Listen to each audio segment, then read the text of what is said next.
right, we'd like to call this meeting of the West Allis West Milwaukee School District to order, please. If we could please rise for the pledge, and Mr. Schultz, would you please lead us? I pledge allegiance to the flag of the United States of America and to the republic for which it stands, one nation, under God, indivisible, with liberty and justice for all. Thank you. Suzette, can we do the roll, please? Yes. Ms. Klug. Here. Mr. Schultz. Present. Mr. Bailey. Present. Mr. Lee. Here. Mr. Ustra. Here. Mrs. Justum is excused. Mr. Sikich is excused. Mr. Keller. Here. President Emmett. Here. Proper notice of this meeting has been posted in accordance with the open meeting laws of the state of Wisconsin. Do we have any changes or modifications to tonight's agenda? No changes. No? Okay. All right, and then we will move into public comments for this evening. All right, and then just a reminder that the board does not engage, debate, or reply during public comments, but instead a response will be provided by the school district before the next school board meeting. So we have one listed, Michael Jocks. If you would come up to the podium, when you please do, please state your name and address for the record, please.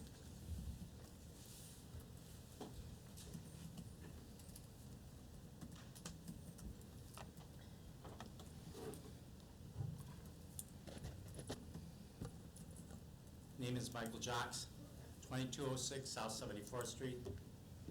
I'm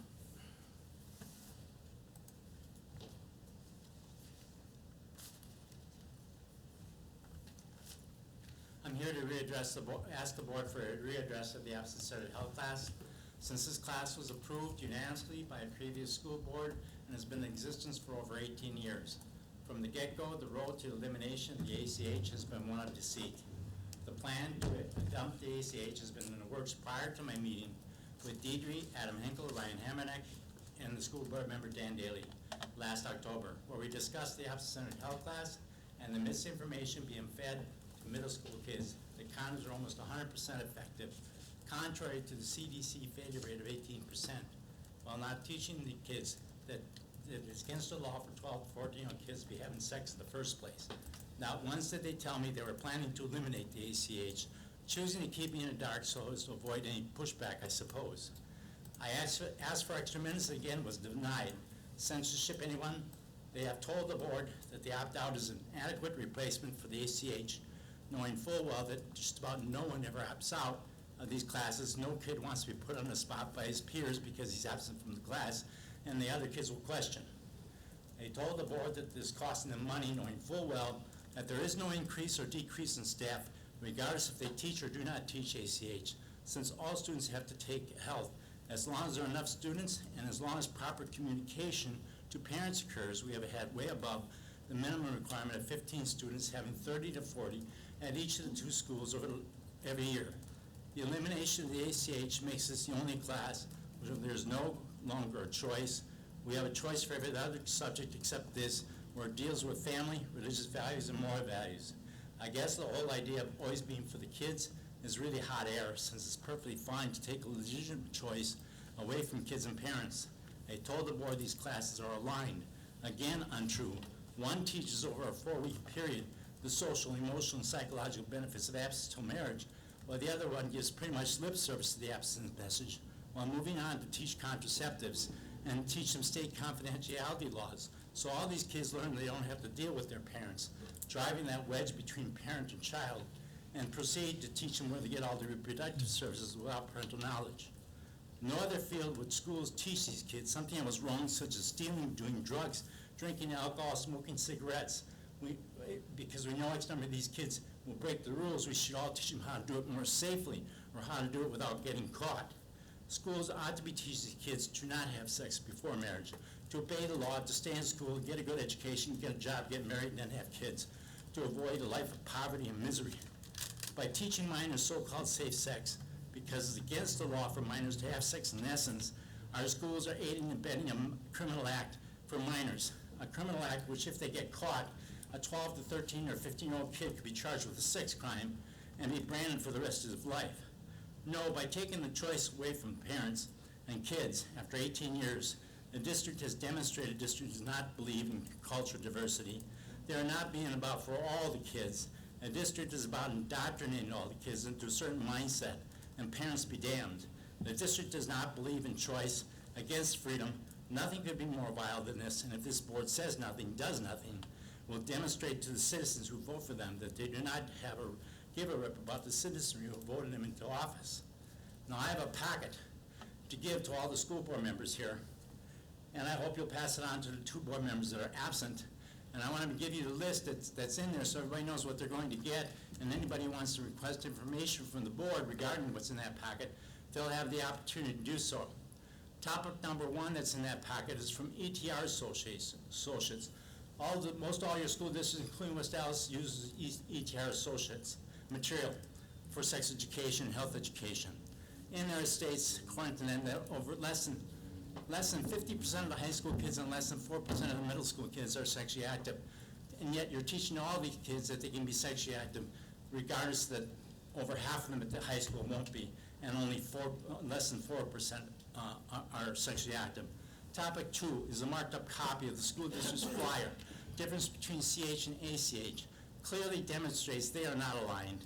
Topic number 3, abortion providers, former abortion providers such as Abby Johnson, who came out of the abortion industry, was a former Planned Parenthood director, all will tell you that sex education is what sells abortion because they increase the number of kids who are sexually active, and they know that the contraceptives have X amount of percentage failure rate and is extremely high for the teenage population because of human error. Topic number 4, the stats of out-of-wedlock pregnancy and the gradual legalization of contraception. What most people don't know is up prior to the 1960s, contraception was illegal in this country. The Supreme Court first began to whittle away at that in 1965, again in 1972, and finally in 1977 they gave permission for contraception for minors without parental consent. And after that, starting in the early 80s to late 70s, they started pushing the contraceptive education in the schools. And with those stats, you can see we went from 3% out-of-wedlock pregnancies over a 50-year period up to 42%. Mr. Jocks, you're at 6 minutes, just so you know, so if you could please get to your point. Just then giving you can the give those out. topics that you're going to get. Okay, thank you. Wisconsin statutes which call for community-wide H&G curriculum committee review, and you folks all did it in-house. You're not honoring the spirit of the law by any means. On that topic number 5, I also have how the school is supposed to communicate, and I was told last year that they did not do the robocalls as they were supposed to at West Dallas Central. I also found online that the course catalog changed it so they no longer had the description of 2 classes as they always had in the past. Again, another communication gaffe as far as teaching, letting parents know what's really being done. And topic number 6 is the speech I wanted to give the board, but was denied by the school board president. So I have enough here for 1 board member. I hope you people will turn on and give the ones who aren't here one. I did not want to give one to the administration. I figured you folks will make a copy for them. Thank you very much. All right. We'll then move on to item 7, the superintendent's report. Oh, they grabbed it when the meeting started. Would you like to address the board as well? Okay, you come up and please give your name and address, and then for the record, please. Okay, thank you. Your sound system is really crazy. Yeah, I did. and Put it in It here. sounds like you're in a tin can. Well, my name is Deborah Morin. My address is 2345 South 75th Street. And I'm here addressing the same topic as Mr. Jocks. What Mr. Jocks said is that there was a human growth and development curriculum or a sex ed for abstinence-only sex ed, or I don't know the titles and I don't know the words and the semantics get all mixed together. But what I'm here to ask the board, and I know I'm not going to get responses, but I need someone to look into this, is a process question, procedure question. I was very interested and supportive of having an abstinence-only sex ed program. When my 4 kids went through the school system, my last one was able to have that class, and I was very happy that that choice was afforded me. And I'm very unhappy to see that that choice is now assumed to be taken away from the parents in the West Dallas School District. When I looked into what the law had said. I remember in the past there was an advisory committee for human growth and development curriculum that needed to be comprised of people from the community. So I went back to the law and I looked at it, and it's still there. And so I know that before this went into place, the advisory committee 18 years ago advised the board to have this class put into the curriculum and made available to the students. I am not aware of another advisory committee, community advisory committee being convened to change that recommendation. And I'm not sure the board can just take this class out without following that because it's in the law. Now, I know it says that there's the statute, the statutory duties and powers of school boards shall be broadly construed to authorize a school board action. That was the, so it goes on. But the history says this section expresses the legislature's intent to give school boards broader powers and wide discretion in exercising those powers. But it does not mean that when the legislature has previously authorized the board to take particular actions using specific or specified procedures, the board has the authority to follow other procedures in taking those particular actions. So then I go back to the Human Growth and Development section of the statutes, 18.09 or 019, and it says that the purpose of this section is to foster a partnership between parents of pupils and the school district. So I don't see the partnership if you guys just decided to we're just gonna up and pull this class because we decided we don't think we want it anymore. And no one consulted the community, especially the parents. So when you go further down in that section on human growth and development, it basically says an advisory committee.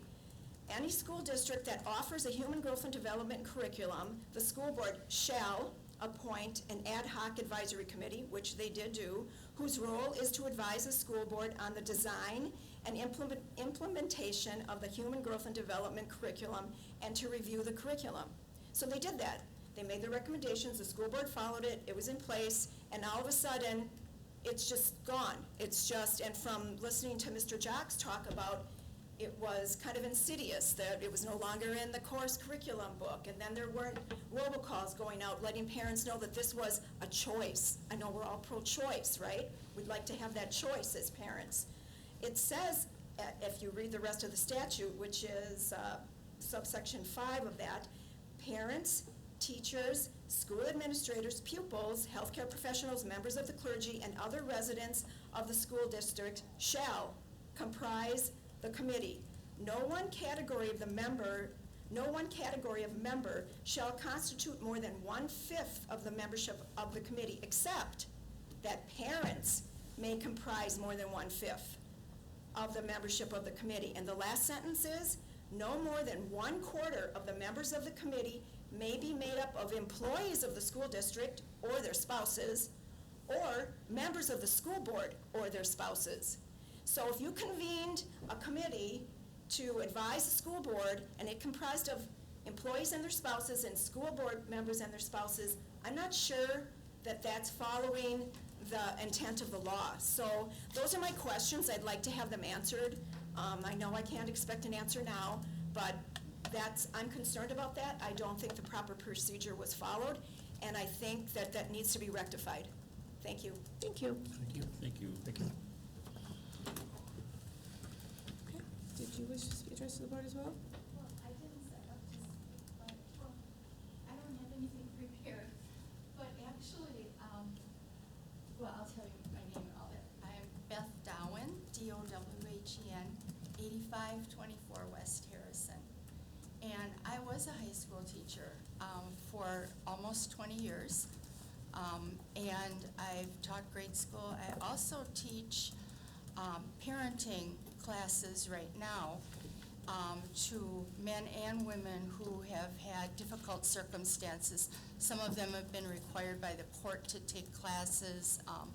Others have gone through decision-making, adoption, abortion, parenting their children and things like that. So I think I'm probably a good person to speak to this topic. But what I'd like to say is when I was teaching this family living and independent living class in the high school, I made it more about safe dating than safe sex.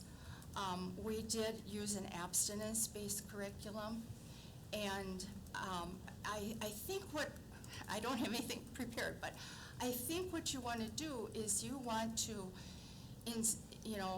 offer the kids the information they need to be able to make good decisions as far as when they're dating, how they should date, what to look for, dangerous relationships, and things like that are much more important, I think, than kind of a how-to with all the sex education. I do think it's important to talk about birth control. However, that's not something that we do with a lot of other activities we don't want our kids to get involved in, like smoking. We don't say, well, here, this is a jewel, this is a cigarette, and here's how you use it, and please get tested. Have a chest x-ray every year to see if you're developing lung cancer. By the time our kids get tested, it's too late with a lot of these STDs. It's really, really scary stuff. So, like I said, I don't have anything. I don't have a bunch of statistics for you. I do know that the trend has been many more STDs. In some neighborhoods in Milwaukee County, 90% of the girls have chlamydia and other types of STDs. It's really scary stuff. I would strongly urge you to have an abstinence-based class, and also to make it a large focus of the other course as well, in the interest of the health of the kids. So, Thank you. all right. Sorry to put you on the spot. Okay. All right, we will go on to the superintendent's report. Great, thank you. So 7.1 is the legislative update. And so there's some new information on the biennial budget. So on July 3rd of this year, Governor Evers signed Assembly Bill 56. That's the 2019-21 state biennial budget into law as 2019 Act 9 with partial vetoes. Governor Evers signed the two-year budget Wednesday, but only after using his partial veto authority to pump nearly $100 million more into K-12 education than what Republicans had proposed. For K-12 education, the biggest news is that through the veto process, the budget now invests about $85 million more in per-pupil aid to school districts compared to the version passed by the legislature. The governor's veto increases per-pupil aid payments to a total of $742 per pupil in 1920 and 2021. Districts received a total of $654 per pupil in 1819, just as a point of comparison. So compared to the $25 per pupil increases in the aid in each year that were approved by the legislature, the increase under the governor's veto is $63 per pupil higher in 1920 and $38 per pupil higher in 2021. And then through a separate partial veto, the governor also expands eligibility for supplemental per-pupil aid to all school districts. Because funding for this aid remains at the same level passed by the legislature, and because the governor's veto message requests that the DPI distribute this funding to all school districts, it's believed that this will result in supplemental per-pupil aid payments of somewhere between $2 to $3 per pupil to eligible districts. So that's good news for us. And when I get to just updates and information items, I'll share a little bit of Caitlin's initial analysis on some of what does that mean for us. In district recognitions, this is just a quick one. So this is part of the communication that went out to teachers and other employees that were eligible to receive performance compensation this year. And so we just wanted to bring attention to this in front of the board, and also congratulate teachers, especially teachers that have really worked hard to distinguish themselves to be eligible for the performance compensation. So we just wanted to recognize them and thank them for the work they've been doing in our classrooms all this past school year. And then in terms of just some updates, so 7.3 updates and information items. So there were no public comments at our meeting on June 24th. We're continuing the work with Neola, and so Beth and Suzette spent the better part of today working with Neola, and there's 4 more meetings, from what I understand, scheduled. It'll take us through about the end of September, and then we're getting pretty close. So I just want the board to be aware that that work is getting done, even though you don't hear a lot about it. We're working on it with Neola on a pretty regular basis.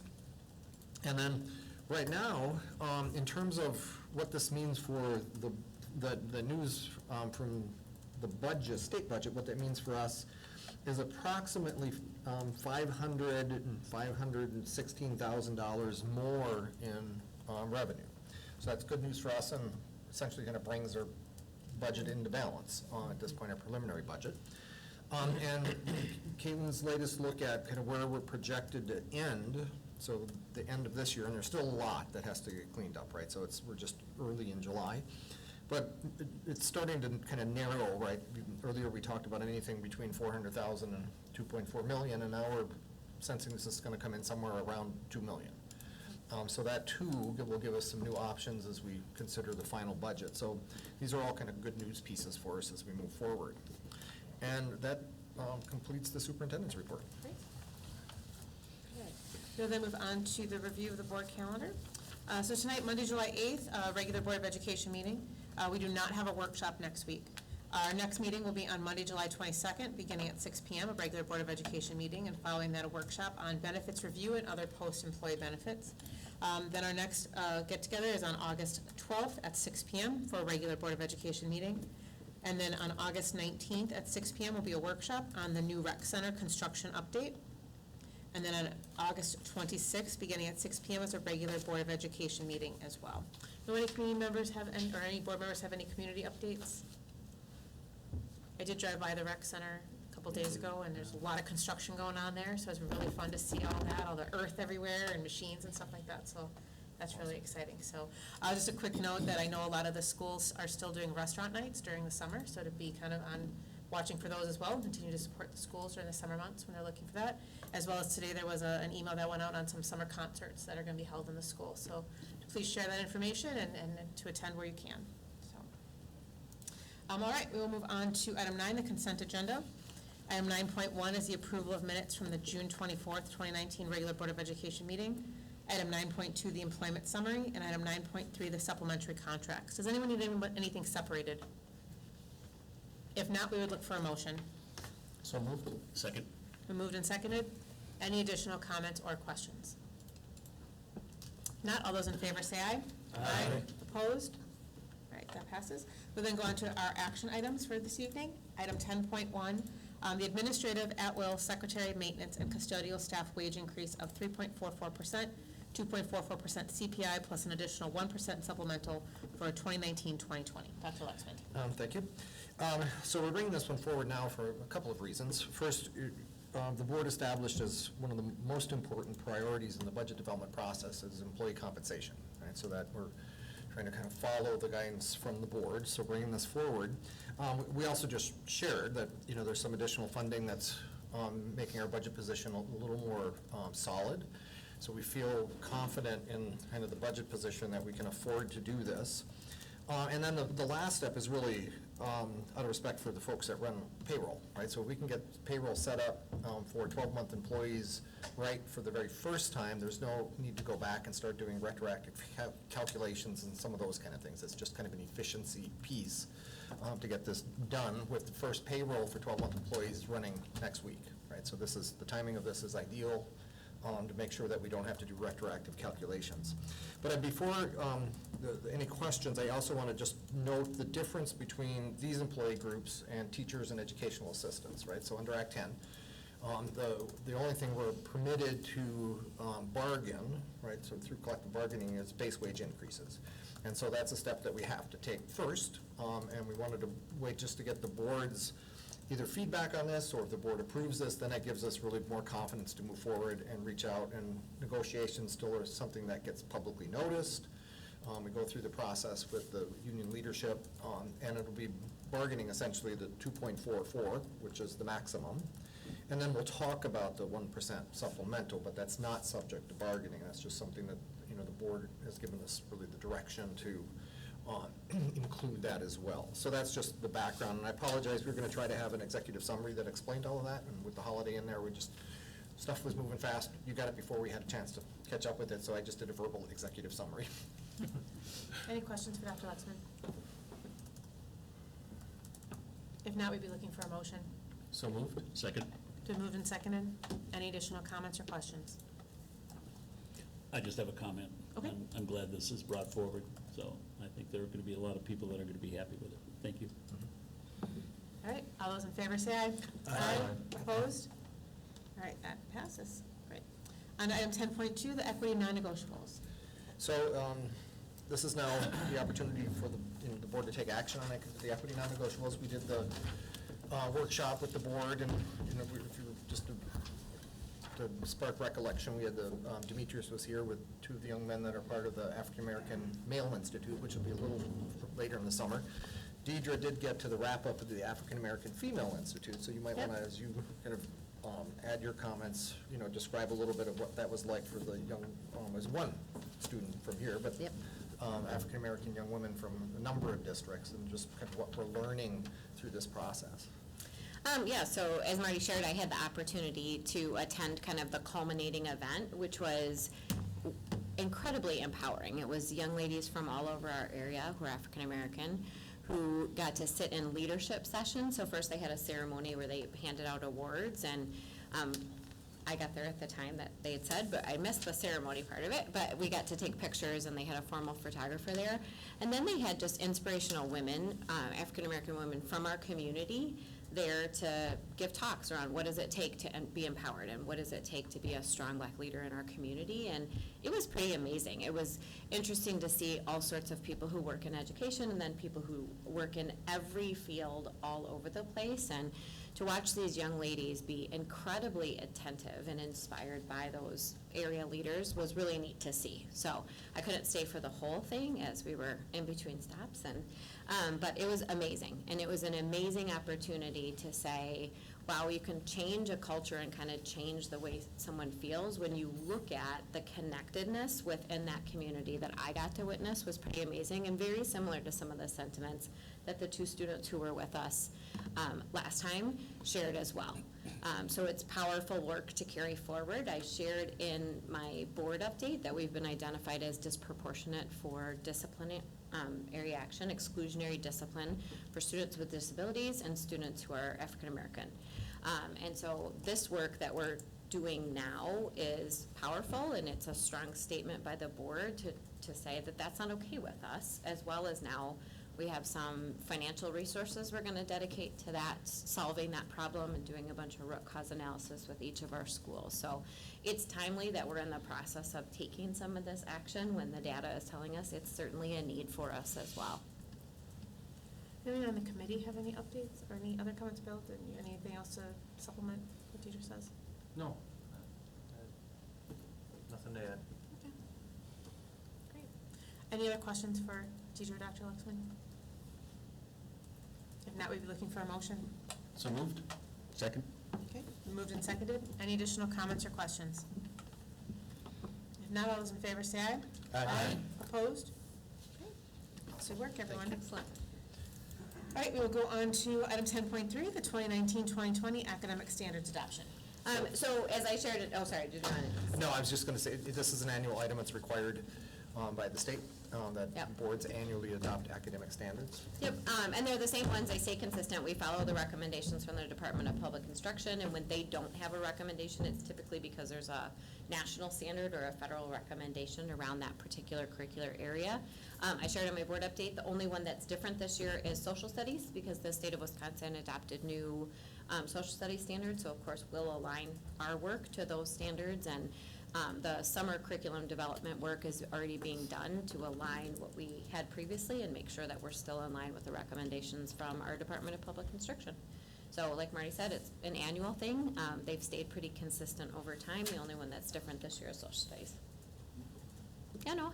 Is it like a big shift? Is it in a section of social studies that they're changing? It was a pretty significant shift. It was quite a bit of work from our Department of Public Instruction, and really good work to kind of push in the right direction. Similar to the shift that we had a few years ago in science when we went with the NGSS standards. So they're just far more in line to having kind of a global perspective than they are necessarily more that of the traditional sort of social studies approach. And so they have a lot of the thinking skills and things like that that we were already working on. The standards are now just more aligned to some of that sort of work. So it's nothing super drastic. They're framed differently, and it just puts a different lens on it. For us, it's not going to be drastic curriculum writing to update what we have. Okay, thank you. Sure. Any other questions for our team? Now we'd be looking for a motion. So moved? Second. Moved and seconded. Any additional comments or questions? If not, all those in favor say aye. Aye. Opposed? All right, that brings us to the end of the agenda this evening. We would be looking for a motion to dismiss. So moved? Second? Moved and seconded. Any additional comments or questions? All those in favor say aye. Aye. Opposed? All right. Thank you, everybody. Meeting dismissed. Got one.